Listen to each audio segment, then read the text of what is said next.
ఇప్పుడు హెబ్రీయులకు రాసిన పత్రిక రచయిత మాట్లాడుతున్నాడు రాహాబు గురించి, యాకోబు కూడా రాహాబు గురించి మాట్లాడుతున్నాడు. అంటే అంత గొప్ప విషయం ఏముందంటే విశ్వాసం ఉంది, విశ్వాసంతో పాటు క్రియలు కూడా ఉన్నాయి. ఇది చాలా ప్రాముఖ్యం.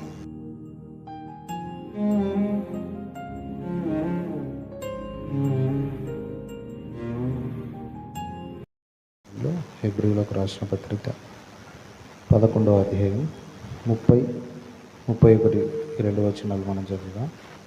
విశ్వాసమును బట్టి 7 దినముల వరకు ప్రదక్షిణము చేయబడిన తర్వాత యెరికో గోడలు కూలెను.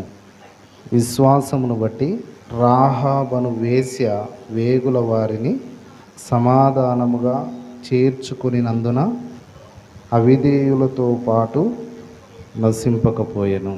30వ వచనం వరకు ధ్యానించుకున్నాం. ఈరోజు 31వ వచనాన్ని మనం చూద్దాము. ఈ హెబ్రీయులకు రాసిన పత్రిక రాయడానికి గల కారణం ఏంటనేది మీకు ముందుగానే తెలియపరచడం జరిగింది ఇంతకు మునుపు. ఇది హెబ్రీ మార్గంలో ఉన్నటువంటి, యూదా మార్గంలో ఉన్నటువంటి కొంతమంది యేసు ప్రభుని దేవుడుగా, వారి సొంత రక్షకుడుగా అంగీకరించినప్పుడు చాలామంది వారిని ఆటంకపరిచారు. యేసు ప్రభుని ఎందుకు నమ్ముకున్నారు? ఆయన మన కళ్ళ ఎదుట పెరిగినవాడు కదా, మన ముందు సిలువ వేయబడి తను తాను రక్షించుకోలేక సిలువలో మరణించిన వ్యక్తి కాదా, మనకు దేవాలయం ఉంది, మనకు ధర్మశాస్త్రం ఉంది, పాత నిబంధన మనకున్నది, వీటన్నిటిని వదిలిపెట్టి మీరు యేసు ప్రభుని నమ్ముకోవడం ఎంతవరకు కరెక్టు అని చెప్పి కొంతమందిని ప్రలోభ పెట్టారు ఈ యొక్క శాస్త్రులు, పరిచయులు. అయితే యేసు ప్రభుని నమ్ముకున్న వారిని ప్రోత్సాహపరుస్తూ కొత్త నిబంధన విశ్వాసులకు రాస్తున్నటువంటి పత్రిక ఇది, హెబ్రీయులకు రాసిన పత్రిక. పాత నిబంధనలోని విషయాలే అనేకమైన విషయాలు, బలులు కావచ్చు, ప్రధాన యాజకుడు కావచ్చు, గొర్రె పిల్లల రక్తం కావచ్చు, ఇవన్నీ కూడా హెబ్రీయులకు రాసిన పత్రికలో మాట్లాడుతూ వచ్చాడు. 11వ అధ్యాయానికి వచ్చేసరికి విశ్వాస వీరుల పట్టికను ప్రారంభించాడు. పాత నిబంధనలో మొదలుకొని చాలా వ్యక్తుల గురించి ప్రారంభం నుంచి మాట్లాడుకుంటూ వచ్చాడు కదండి. విశ్వాసం యొక్క సారాంశం ఈ విశ్వాస వీరుల పట్టికలో మనం చూడవచ్చు. విశ్వాసం యొక్క సారాంశం ఏంటంటే వెలిచూపు వలన కాక విశ్వాసం వలన నడుచుకొనుచున్నాం. ఇదే ఆధారం. విశ్వాసం యొక్క సారాంశం ఏంటంటే వెలిచూపు వలన కాక విశ్వాసం వలన నడుచుకోవడం. విశ్వాసం యొక్క నిర్వచనం ఏంటంటే విశ్వాసం అనున్నది నిరీక్షింపబడు వాటి యొక్క నిజస్వరూపం అదృశ్యమైన ఉన్నవనుటకు రుజువైన, అది నిర్వచనం, మొదటి వచనం. దాని సారాంశం ఏంటి? విశ్వాసం యొక్క సారాంశం ఏంటంటే చూసే దాన్ని బట్టి నడుచుకోవడం కాదు అని 2వ కొరింథీ 5వ అధ్యాయం 6వ వచనంలో ఆ వచనం ఉంది. వెలిచూపు వలన కాక విశ్వాసం వలన మనము నడుచుకొనుచున్నాము అని. ఈ పత్రిక మీరు 11వ అధ్యాయాన్ని మొత్తం మీరు చదవండి. ఇక్కడ ఉన్నటువంటి విశ్వాస వీరులు ఎవరు కూడా వెలిచూపు వలన నడుచుకున్నట్లు మనకు కనబడదు. అంటే కంటికి కనబడే వాటిని వైపు చూస్తూ వాళ్ళు జీవించలే, కంటికి కనబడని వాటిని విశ్వసించి వారి విశ్వాస జీవితాన్ని కొనసాగించుకున్నారు. మొదటి వచనం నుంచి కూడా అనేక మంది విశ్వాస వీరులు. మోసే దగ్గరికి వచ్చినప్పుడు కూడా మోసే కూడా కంటికి కనబడడానికి మంచి పొజిషన్ ఉంది, కానీ దాన్ని తృణీకరించుకున్నాడు. అంటే వెలిచూపు వలన అతడు మంచి అంతస్తులో ఉన్నాడు, కానీ ఆ అంతస్తును అతను తృణీకరించుకోవడానికి కారణం ఏంటంటే అతడు విశ్వాసం వలన నడుచుకోవడానికి ఇష్టపడినాడు కదా. దాని తర్వాత యెరికో గోడల గురించి మాట్లాడిన తర్వాత రాహాబు గురించి మాట్లాడుతున్నారు కదా. రాహాబు అనే వేశ్య అవిధేయులతో పాటు నశించిపోలేదు అన్నాడు. చాలామందికి అభ్యంతర కారణము ఏంటంటే విశ్వాస వీరుల పట్టికలో రాహాబు గురించి ఎందుకు మాట్లాడాలా? విశ్వాస వీరుల పట్టికను రాస్తూ పరిశుద్ధులైనటువంటి వ్యక్తుల గురించి రాస్తూ దేవుని కొరకు అద్భుతంగా జీవించిన వ్యక్తుల గురించి రాస్తూ అందులో రాహాబు గురించి రాయాల్సినటువంటి విషయం ఏమైనా ఉందా? రాహాబు గురించి రాయాలని చెప్పి చాలామంది, కొంతమంది కోపడిన పరిస్థితులు కూడా ఉన్నాయని చెప్పి వేదాంత పండితులు చెప్పారు. ఏంటి? రాహాబు గురించి విశ్వాస పట్టికలో మాట్లాడాల్సిన ఆవశ్యకత ఏముంది అంటే పరిశుద్ధాత్మ దేవుడు రాయించాడు మనం ఏదో నేర్చుకోవాలని, ఏదో వినాలని, ఏదో ఆధ్యాత్మికమైన పాఠము మనం నేర్చుకోవాలని చెప్పి పరిశుద్ధాత్మ దేవుడు అనుమతించాడు. మరి దేవుడే అనుమతించినప్పుడు మనం ఎంత? దేవుడే అనుమతించినప్పుడు, పరిశుద్ధాత్మ దేవుడే అనుమతించినప్పుడు నరమాత్రుడు తృణీకరించడానికి అవకాశం లేదు. ఈ పత్రిక పక్కనే యాకోబు పత్రిక ఉంది. యాకోబు కూడా మాట్లాడుతున్నాడు. ఒకసారి చూడండి, ఆమెలో ఉన్నటువంటి గొప్పతనం ఏంటంటే కదా, ఆమెలో ఉన్నటువంటి గొప్పతనం ఏంటంటే 23వ వచనం నుండి చూద్దాం. చూడండి, కాబట్టి అబ్రహాము దేవుని నమ్మెను. యాకోబు పత్రిక 2వ అధ్యాయం పక్కనే హెబ్రీయులకు రాసిన పత్రిక పక్క. కాబట్టి అబ్రహాము దేవుని నమ్మెను, అది అతనికి నీతిగా ఎంచబడెను అను లేఖనము నెరవేర్చబడెను, మరియు దేవుని స్నేహితుడని అతనికి పేరు కలిగెను. మనుషుడు విశ్వాసం మూలమున మాత్రము కాక క్రియల మూలములను నీతిమంతులని ఎంచబడునని మీరు దీని వలన గ్రహించితిరి. ఏంటి అబ్రహాం చేసినటువంటి క్రియ? తన కుమారుని బలిగా అర్పించమంటే పైనుంచి మీరు చూడవచ్చు 21వ వచనం నుండి కదా. అబ్రహాం చేసినటువంటి క్రియ ఏంటంటే తన కుమారుని బలిగా అర్పించమంటే మారు మాట్లాడకుండా కుమారుని బలిగా అర్పించినందున అతడు నీతిమంతుడుగా ఎంచబడ్డాడు. ఇప్పుడు 25వ వచనం చూడండి, అటువలనే రాహాబను వేసి కూడా దూతలను చేర్చుకుని వేరొక మార్గమున వారిని వెలుపలికి పంపివేసినప్పుడు క్రియల మూలముగా నీతిమంతురాలని ఎంచబడెను కదా. ప్రాణము లేని శరీరం ఎలాగ మృతమో అలాగే క్రియలు లేని విశ్వాసం మృతం. రాహాబు దగ్గర ఏంటంటే క్రియలు కలిగినటువంటి విశ్వాసం, కేవలం విశ్వాసం కాదు, క్రియలు కలిగినటువంటి విశ్వాసం, అది రాహాబు దగ్గర. ఇప్పుడు హెబ్రీయులకు రాసిన పత్రిక రచయిత మాట్లాడుతున్నాడు రాహాబు గురించి, యాకోబు కూడా రాహాబు గురించి మాట్లాడుతున్నాడు. అంటే అంత గొప్ప విషయం ఏముందంటే విశ్వాసం ఉంది, విశ్వాసంతో పాటు క్రియలు కూడా ఉన్నాయి. ఇది చాలా ప్రాముఖ్యం కదా. విశ్వాసికి విశ్వాస సంబంధమైనటువంటి క్రియలు ఉండాలి, అది రాహాబు దగ్గర ఉంది అని చెప్పి పరిశుద్ధ గ్రంథం మనకు ఎత్తి చూపిస్తూ ప్రాణము లేని శరీరం ఎలాగో మృతమో, ప్రాణము లేని శరీరం ఎలాగైతే మృతమో క్రియలు లేని విశ్వాసం కూడా అది మృతమైనది అని చెప్పి పరిశుద్ధ గ్రంథం మాట్లాడు. చాలాసార్లు మనము విశ్వాస జీవితంలో అనేకమైనటువంటి విషయాలు మనం నేర్చుకుంటున్నాం. అయితే క్రియలు కలిగినటువంటి విశ్వాసమే దేవుణ్ణి తృప్తిపరుస్తుంది. చాలామంది విశ్వాసులు పేరుకు మాత్రమే విశ్వాసి, కానీ లోపల క్రియలు లేవు కదా. ఒక దైవజనుడు ట్రైన్లో ప్రయాణం చేస్తున్నప్పుడు ఒక వ్యక్తి సమోసాలు అమ్ముకుంటూ వచ్చినాడంట. వేడి సమోసా అని అమ్ముకుంటూ వస్తే అతను కొన్నాడు, తిందామని కొన్నాడు, ఆకలి అవుతుందని. అవి తినేటప్పుడు చల్లగా ఉన్నాయంట. అయితే అతను ఏమన్నాడు? వేడి సమోసా అన్నాడు. వేడి సమోసా కదా, ఆకలి అవుతుందని ఈయన కొన్నాడు. కొన్నప్పుడు అవి తినేటప్పుడు చల్లగా ఉన్నాయి. అతను పిలిచినాడు, నువ్వు వేడి సమోసా అన్నందుకు నేను కొన్నా, కానీ ఇది ఎప్పుడో చేసినట్లు ఉన్నాయి, సర్దిగా ఉన్నాయి అని చెప్పారు. పేరుకు మాత్రమే వేడి సమోసా సార్, అది ఎప్పుడో కాల్చింటారు. వేడి సమోసాని అమ్మితేనే అవి కొనుక్కుంటారు. కాబట్టి పేరుకు మాత్రమే వేడి సమోసా, కానీ అందులో ఏం లేదు. చాలాసార్లు విశ్వాస జీవితంలో ఒక విశ్వాసిగా ఉన్నాడు, కానీ లోపల ఏం లేదు, విశ్వాసం లేదు. కాబట్టి విశ్వాసం లేదు, అందుకే క్రియలు లేవు. రాహాబు ఏంటంటే విశ్వాసం ఉంది, విశ్వాస సహితమైనటువంటి క్రియలు ఆమెలో ఉన్నాయి అని చెప్పి పరిశుద్ధ గ్రంథం మాట్లాడుతుంది కదా. కాబట్టి ఒక వేశ్య గురించి పరిశుద్ధ గ్రంథం ఎత్తి చూపిస్తుందంటే పరిశుద్ధాత్మ దేవుని యొక్క ఉద్దేశం ఏంటి అని మనం ఆలోచన చేయాలి. పరిశుద్ధాత్మ దేవుని యొక్క ఉద్దేశం ఏంటంటే మారు మనసు పొందాలి, విశ్వాస సహితమైనటువంటి జీవితం, దేవుడు అందరినీ ప్రేమిస్తున్నాడు అనేటువంటి చెప్పడానికి ఈమె గురించి రాసినటువంటి వచనం మనకు గుర్తు చేస్తుంది కదా. అయితే ఆమె చేసినటువంటి క్రియలు ఏంటివి, ఆమె చేసినటువంటి పని ఏమిటి, ఆమె ఏ విధమైనటువంటి క్రియ చేసింది అంటే వేగుల వారిని దాచి ఉంచింది అని చెప్పి పరిశుద్ధ గ్రంథం మాట్లాడుతుంది కదా.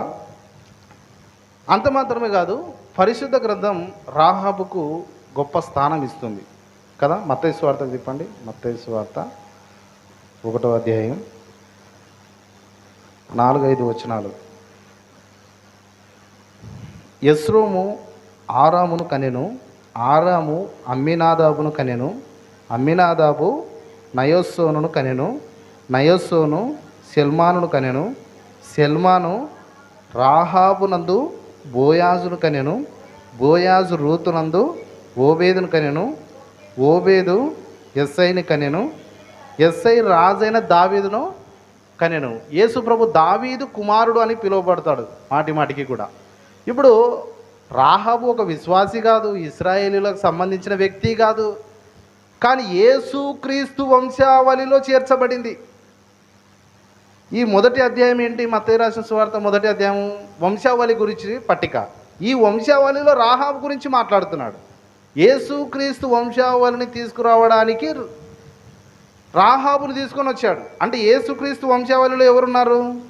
రాహాబు ఉన్నాడు. ఇప్పుడు రాహాబుని ఎవరు అంగీకరించారు? దేవుడు అంగీకరించాడు, దేవుడు అనుమతించాడు.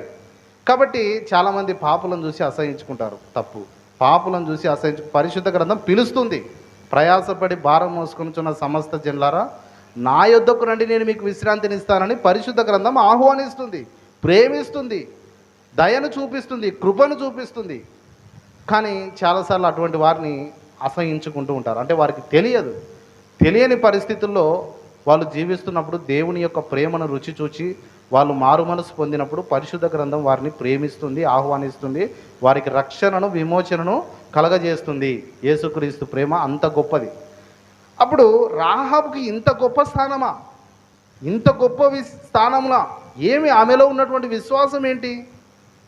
ఆమెలో ఉన్నటువంటి ఆ విశ్వాసం ఏంటి? ఆ క్రియ ఏంటి అని మనము ఆలోచన చేయాలి. ఇక్కడ మత్తయి చెప్తున్నాడు, హెబ్రీయులకు రాసిన పత్రిక రచయిత చెప్తున్నాడు పౌలు, అక్కడ యాకోబు కూడా మాట్లాడుతున్నాడు కదా. అప్పుడు మరి ఏం నేర్చుకోవాలా? ఏమిటి ఆమె క్రియ ఏంటి?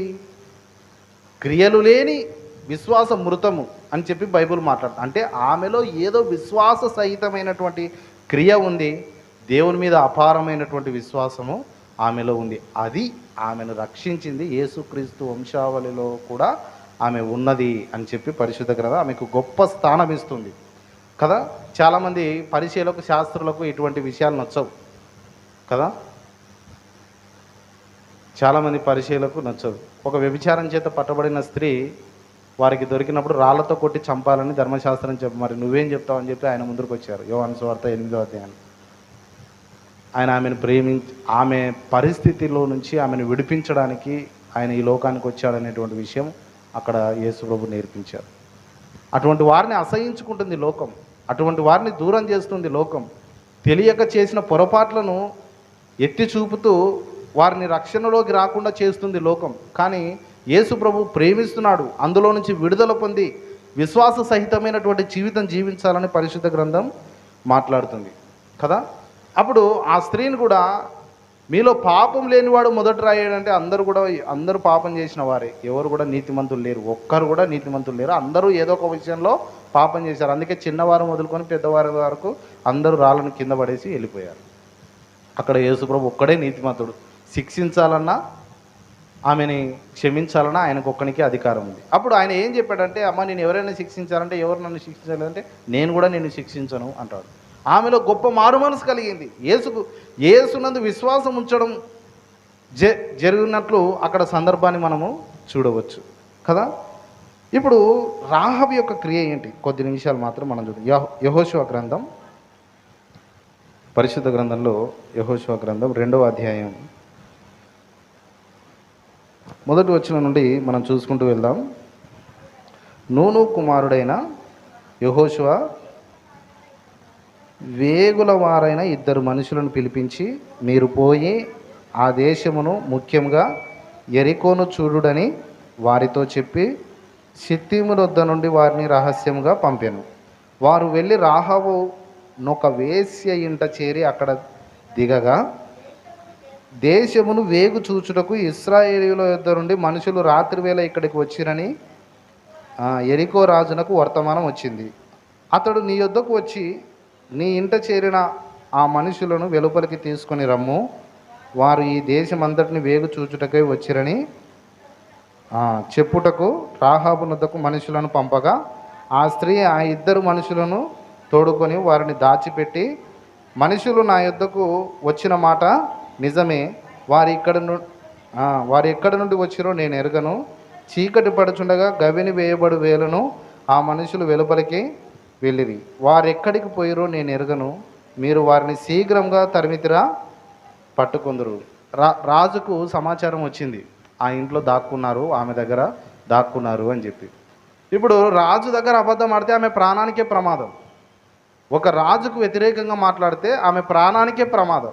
కానీ ఆమె ఏం చెప్పిందంటే, వాళ్ళు వచ్చారు, రాలేదంటే ఈమెకు ఆ రోజు మరణదండన విధించబడుతుంది. వచ్చారనే సమాచారం పూర్తిగా వచ్చింది రాజుకు, కానీ వాళ్ళు వచ్చారు, కానీ చీకటిగా ఉండగానే వాళ్ళు వెళ్ళిపోయారు. కానీ ఎటువైపు వెళ్ళారో నేను ఎరగను, వాళ్ళు ఎవరో, కానీ వెళ్ళిపోయారు. మీరు తొందరగా తరిమితే వాళ్ళని పట్టుకుంటారని చెప్పి వాళ్ళకి దారి మళ్లించి 6వ వచనం అని చెప్పి తన మిద్దె మీదికి ఆ ఇద్దరిని ఎక్కించి దాని మీద రాసి వేసి ఉన్న జనుప కట్టెలో వారిని దాచిపెట్టాను.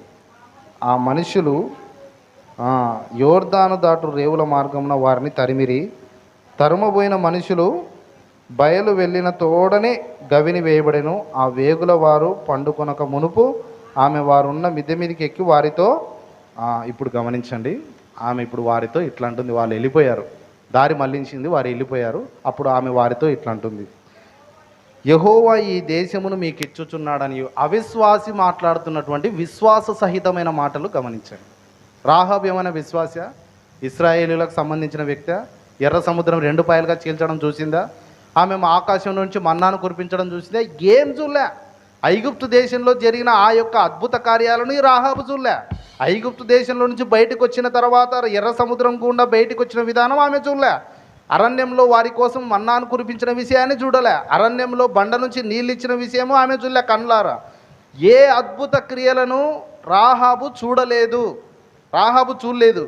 కానీ చూడకపోయినా అల్ప విశ్వాసి, అవిశ్వాసి, దేవుని జనాంగంలో ఒక భాగంగా లేనటువంటి ఒక వ్యక్తి ఏం మాట్లాడుతుందో మీరు గమనించండి. యెహోవా ఈ దేశమును మీకు ఇచ్చుచున్నాడనియు, మీ వలన మాకు భయము పుట్టుననియు, మీ భయం వలన ఈ దేశ నివాసులందరికీ ధైర్యము చెడుననియు. ఆమెలో ఏముందంటే, ఇశ్రాయేలీలు మనల్ని ముట్టడించారంటే ఈ దేశం ఖచ్చితంగా వాళ్ళ చేతికి అప్పగించబడుతుంది, వారి వలన భయపడని దేశం అంటూ లేదు, ఇక మా దేశంలో కూడా ధైర్యవంతులు కూడా సహితం భయాన్ని కోల్పోతారు అని చెప్పి ఆమె లోపల మనసులో ఉంది. అది వారితో చెప్తుంది. మీరు ఐగుప్తు దేశము నుండి వచ్చినప్పుడు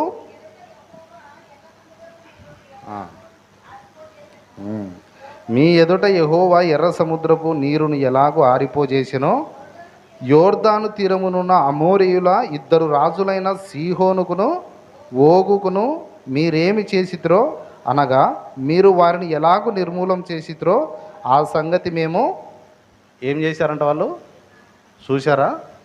చూడలే. ఎరికో పట్టణం అందరికీ విన్నారు అంతే.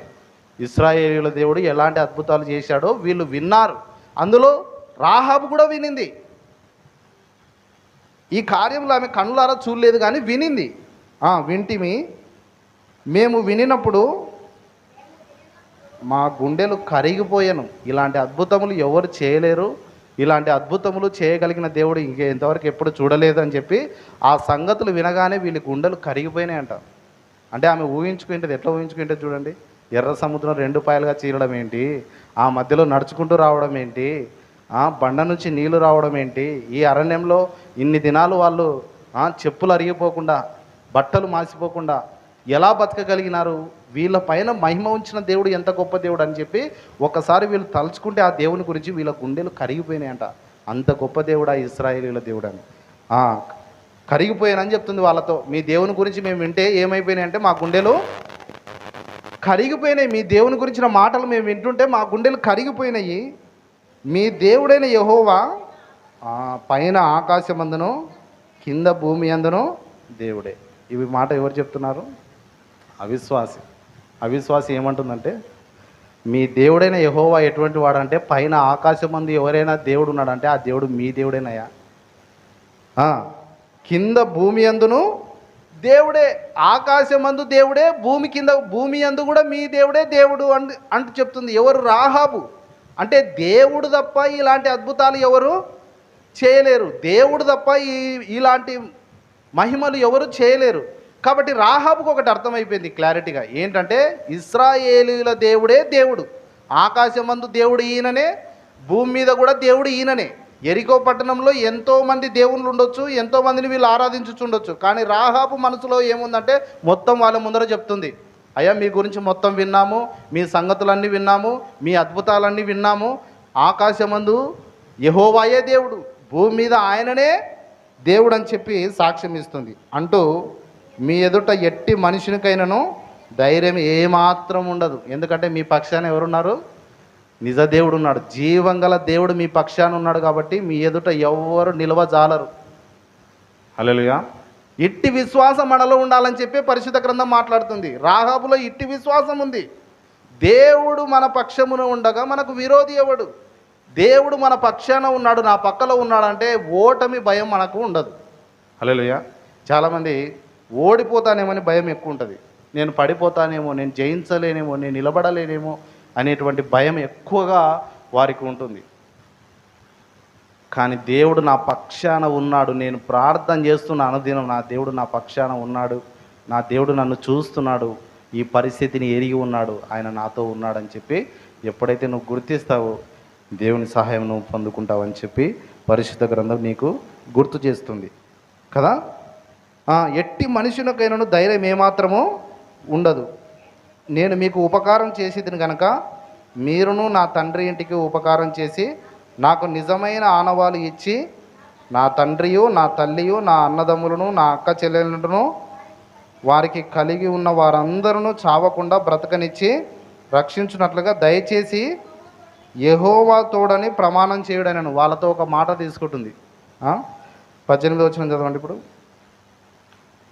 నీవు మమ్మను దించిన ఈ కిటికీకి ఈ ఎర్రని దారమును కట్టి నీ తండ్రిని, నీ తల్లిని, నీ అన్నదమ్ములను, నీ తండ్రి ఇంటి వారిని అందరినీ నీ ఇంట చేర్చుకోనమని చెప్పి వారు వాగ్దానం ప్రమాణం చేయంటే వాళ్ళు ఒకటే ప్రమాణం చేశారు. ఇక్కడ గమనించండి, ఎబ్రీలకు రాసిన పత్రికలో రచయిత ఒక లైన్లో ఏం మాట్లాడుతున్నాడంటే, విశ్వాసమును బట్టి రాహాబు అను వేశ్య వేగుల వారిని చేర్చుకున్నందున అవిధేయులతో పాటు నశింపకపోయానంటే ఏంటి? ఆ రోజు ఏదో ఎరికో గోడలు కూలిపోయాయి, కేవలం ఆ రోజుకి రక్షింపబడింది కాదు, ఆమె నిత్య జీవం కొరకు ఆమె రక్షింపబడింది. అది మాట్లాడుతున్నాడు అక్కడ. విశ్వాస వీరుల పట్టికలో చేర్చడానికి కారణం ఏంటంటే కేవలం ఆ రోజు తప్పించబడింది అనడానికి కాదు, నిత్య జీవాన్ని పొందుకోవడానికి ఆమె రక్షణ పొందుకుంది. ఆత్మ రక్షింపబడింది, ఆమె ఆత్మ రక్షింపబడింది, దేవుని చేత విమోచింపబడింది, రక్షణలోకి ఆమె వచ్చింది, దేవుని నమ్ముకునేది, నిజ దేవుని వెంబడించింది, క్రియలలో అది చూపించింది. అయితే నిజంగా మీరు ఈ పట్టణం మీద జయం పొందుతారు అని చెప్పి తన ఆత్మను రక్షించుకోవడమే మాత్రమే కాదు, తన ఇంటి వారిని కూడా రక్షించుకుంది. అర్థమవుతుందండి?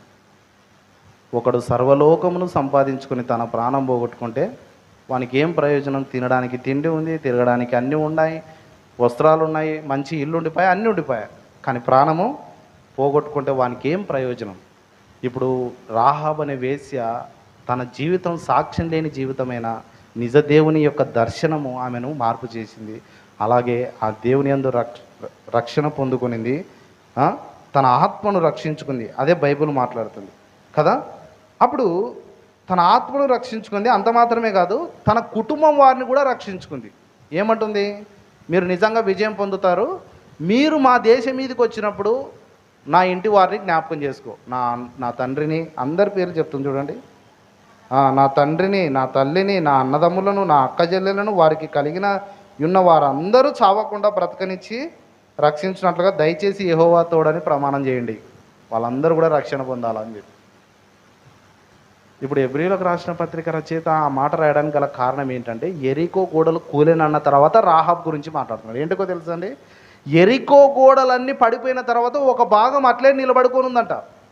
ఎరికో గోడలన్నీ పడిపోయినాయి, పడిపోయిన తర్వాత ఒక భాగం మాత్రం అట్లనే నిలబడుకొని ఉంది. ఏంటి ఆ భాగం అని చూస్తే అది రాహాబు అనే స్త్రీ యొక్క ఇల్లు అక్కడ ఉంది.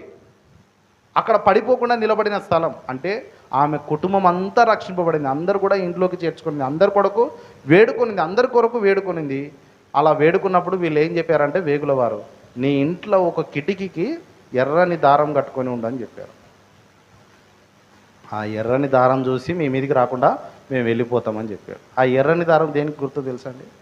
యేసు ప్రభు యొక్క రక్తము ఏ గృహం మీద అయితే చిలకరించబడుతుందో ఆ గృహానికి రక్షణ, విమోచన, నిత్య జీవం. ఆ గృహంలో ప్రవేశించిన వారందరూ రక్షింపబడతారు. యేసుక్రీస్తు యొక్క రక్తంలో కడగబడిన ప్రతి వ్యక్తి రక్షింపబడతారు. ఇశ్రాయేలులు ఐగుప్తు దేశంలో ఉన్నప్పుడు కూడా గొర్రెపిల్ల రక్తం వధించి ద్వారబంధకాలకు పూసుకొని ఆ ఇంట్లో ఉన్న వారందరి ఇంట్లో మరణం సంభవించలే. బయట ఎవరైతే ఉన్నారో వాళ్ళందరి ఇళ్లలో మరణం సంభవించింది, వాళ్ళ ఇంట్లోకి మాత్రం మరణము రాలేదు. ఇప్పుడు రాహాబు యొక్క ఇంట్లో ఒకటే గుర్తు, ఎర్రని దారం కట్టుకోనండి. దాని గుర్తు మేము చూసి దాటి పోతాము, మీరు నశింపకపోదు. కాబట్టి విశ్వాసం ఏంటంటే ఊరక ఉండదు. ఇది విషయం. రాహాబు దగ్గర ఏంటంటే క్రియలు కలిగినటువంటి విశ్వాసం. విశ్వసించాను అని ఊరుకుండదు విశ్వాసం. విశ్వాసం క్రియ చేస్తుంది లేచి. హల్లెలూయా. విశ్వాసం లేచి క్రియ చేస్తుంది విశ్వాసం. నిజానికి చెప్పాలంటే మన దైవజనుడే గమనించండి, స్టీఫెన్ అన్న గారు క్యాన్సర్తో నిజానికి ఒక గొప్ప సాక్ష్యం. క్యాన్సర్ వచ్చినటువంటి వ్యక్తి వచ్చి ప్రసంగం చేయడం చాలా ధైర్యం ఉండాలి దానికి. మనం జ్వరం వస్తేనే రాలేం, తలనొస్తేనే రాలేం. క్యాన్సర్ వచ్చిన వ్యక్తి వచ్చి ప్రసంగం చేయాలంటే ఎంత గొప్ప విశ్వాసం ఉండాలో లోపల లేచి రావడం. విశ్వాసం యొక్క క్రియ అట్లా ఉంటుంది కదా. నిజానికి చెప్పాలంటే స్టీఫెన్ అన్న రాసినటువంటి ఒక పాట విశ్వాసముతో అనే పాట ఉంది కదా, అందులో మంచి మంచి లిరిక్స్ రాసినాడు. నిజం చెప్పాలంటే ఎబ్రిలకు రాసిన పత్రిక 11వ అధ్యాయాన్ని ఇన్ని రోజులు ఇంతగా నేను బోధించడానికి కారణం ఆ పాటనే. ఆ పాట విన్నప్పుడు నాకు ఈ అధ్యాయం గుర్తొచ్చింది. ఈ 11వ అధ్యాయం నాలో మనసులో మెదిలింది. అందుకే కరెక్ట్గా మీ మధ్యలోకి వచ్చినప్పుడు 11వ అధ్యాయాన్ని బోధించడం ప్రారంభించాను. ఆ పాట ఎంతమందికి గుర్తొచ్చిందో లేదో తెలియదు, కానీ నడిచేదని నేను విశ్వాసంతో, ఆధారం లేకున్నా నడిచేదని నేను విశ్వాసంతో. ఆధారం లేకపోయినా ఎట్లా నడవాలా? ఆధారం ఉంది విశ్వాసం. విశ్వాసం వెలిచూపు వలన కాక, విశ్వాసం అనేది వెలిచూపు వలన కాక విశ్వాసంతో నడుచుకుంటుంది. అంటే కంటికి కనబడే వాటిని చూసి నడుచుకోదు విశ్వాసం. విశ్వాసం ఏంటంటే కంటికి కనబడని వాటిని చూసి దాని యందు లక్ష్యం ఉంచి జీవించేదే విశ్వాసం. ఈ పట్టిక మొత్తం అదే. కంటికి కనబడే వాటిని చూసి వీళ్ళు బతకలేదు, కంటికి కనబడని వాటి గురించి విశ్వసించి, వాగ్దానాలను విశ్వసించి వాళ్ళు బతికారు. హల్లెలూయా. పొద్దున్నే లేచి మా ఇంట్లో అది లేదు, ఇది లేదు, ఉప్పు లేదు, కారం లేదు, ఎరిపాయలు లేవు, టమాటాలు లేవు, వంకాయలు లేవు, ఏంది ఇంట్లో, ఇది ఒకటే పనికిమాల ఇండ్లు, ఇందులో సంతోషం ఉండదు, ఏముండదు, పొద్దుమూకులు అవిశ్వాసం ఇంట్లోనే మాట్లాడుతుంటాం. కానీ ఒక్కసారి లేచినబడి దేవానికి స్తోత్రం, యెహోవా నా కాపరి, నాకు లేమి కలగదని విశ్వాసంతో ఎందుకు చెప్పలేకపోతున్నాం? విశ్వాసమే కానీ అవిశ్వాసం. కిచెన్లోకి పోవడం ఏంటివి లేవు. ఇంట్లో కిచెన్ ఉంది కానీ ఇంట్లో ఏంటివి లేవు, అవి లేవు, ఇవి లేవు. పక్కింటి వాళ్ళ దగ్గర 2 టమాటాలు, 2 పచ్చిమిరకాయలు, 2 వంకాయలు, ఇలా ఏమి లేదు కాదు. ఏమి లేనప్పుడే యెహోవా నా కాపరి, నాకు లేమి కలగదు అని చెప్పి మాట్లాడాలి. అదే విశ్వాసం. హల్లెలూయా. సోఫాలో కూర్చొని సమాధానం మాట్లాడాలి. సోఫా ఉంది, టీవీ ఉంది, కిచెన్ ఉంది, అన్నీ పెద్దగా ఉన్నాయి, కానీ అవిశ్వాసపు మాటలు మాట్లాడుతున్నాం, సమాధానం లేదు. విశ్వాసి క్రియ ఏంటో తెలుసా? విశ్వాసాన్ని మాట్లాడాలి, విశ్వాస సంబంధమైన విషయాలు మాట్లాడాలి. అదే రాహాబు దగ్గర పరిశుద్ధ గ్రంథం మనకి ఎత్తి చూపిస్తుంది. ఏం చేసింది తెలుసా? ఆమె వినిందంటే ఇశ్రాయేలుల దేవుని గురించి విని క్రియలలో ఆమె చూపిస్తుంది. ఇప్పుడు దేవుని యొక్క వాక్యం మనం వింటున్నాం, వినడం మాత్రమే కాదు, అది మన హృదయంలోకి తీసుకొని దాని క్రియారూపకంలో మనం పెట్టాలి. మనం అవిశ్వాసాన్ని వదిలిపెట్టి విశ్వాస సంబంధమైన మాటలు మాట్లాడడం మనం ప్రారంభించాలి. అలా ప్రారంభించి చూడు, కొద్ది రోజుల్లోనే జీవితం మారడం ప్రారంభిస్తాం. నెగిటివ్గా మాట్లాడకుండా పాజిటివ్గా వాక్యానికి అనుగుణంగా మాట్లాడాలి. వాక్యం నోట్లో ఉంచుకొని దాన్ని మాట్లాడాలి. హృదయం నిండిన దానిని బట్టి నోరు మాట్లాడు. హృదయంలో ఎంత విశ్వాసం ఉందో అది నోటిలో బయటికి వస్తుంది. అప్పుడు మన జీవితము మన మాట ప్రకారంగా మారిపోతుంది. హల్లెలూయా. అది విశ్వాస జీవితం యొక్క గొప్పతనం. కాబట్టి క్రియలు కలిగినటువంటి విశ్వాసాన్ని రాహాబు దగ్గర మనకు పరిశుద్ధ గ్రంథం